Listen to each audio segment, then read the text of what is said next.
Vrtnarjenje po načelih permakulture je v zadnjih letih postalo zelo priljubljeno. S tem načinom je po vrtovih tudi vedno več visokih gred, saj je pridelek na njih obilnejši, bolj zdrav in kvaliteten. Jesen pa je čas, ko je potrebno tudi te pripraviti na zimsko mirovanje in s tem ustvariti pogoje, da bodo na pomlad spet nared. Zdaj v jesenskem času ni kakšnih velikih opravil, ker na novo jo pripravljati ne bi smeli, kar je ostalo v njej od solate se lahko lepo zaščiti, tudi kakšnih drugih zelenjavnih sadik, ki so bolj zimsko prezimne. Se pa samo lahko lepo, potem če imamo solato, prekrije, ko bo mraz, z pajčevinasto folijo, to se pravi z kovrtanom, damo v 2-3 plasti, prekrijemo in imamo potem lahko celo zimo solato ali kakšen motovilc ali kaj podobnega. Tako da imamo kaj za nabrati. Drugače pa gredo kar pustimo pri miru, jo ne rihtamo, se bo do spomladi še kar precej usedla. Če smo letos na novo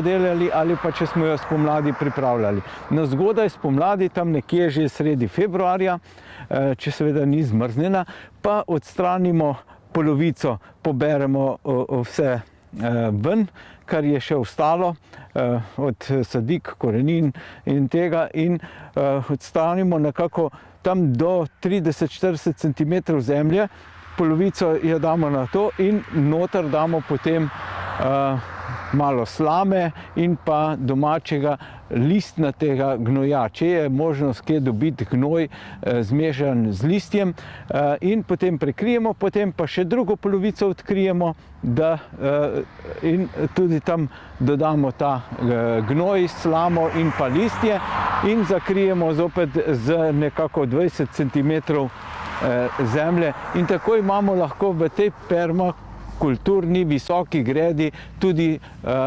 obenem toplo gredo.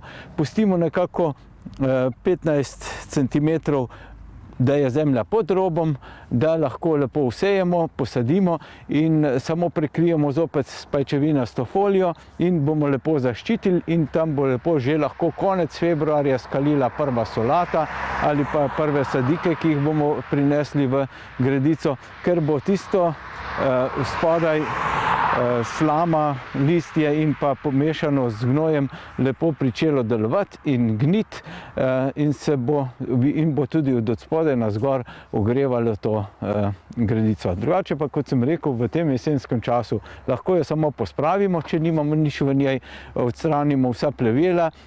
Važno je, da odstranimo vsa plevela in pa tudi nagnite solate, da se to ne prenaša v naslednje leto, v spomladansko sezono, gniloba, bolezni in pa tudi škodljivci, ki prezimujejo nekje v rastlinah. To je zelo važno. Drugo pa je pustimo v jesenskem času kar tako, kot je.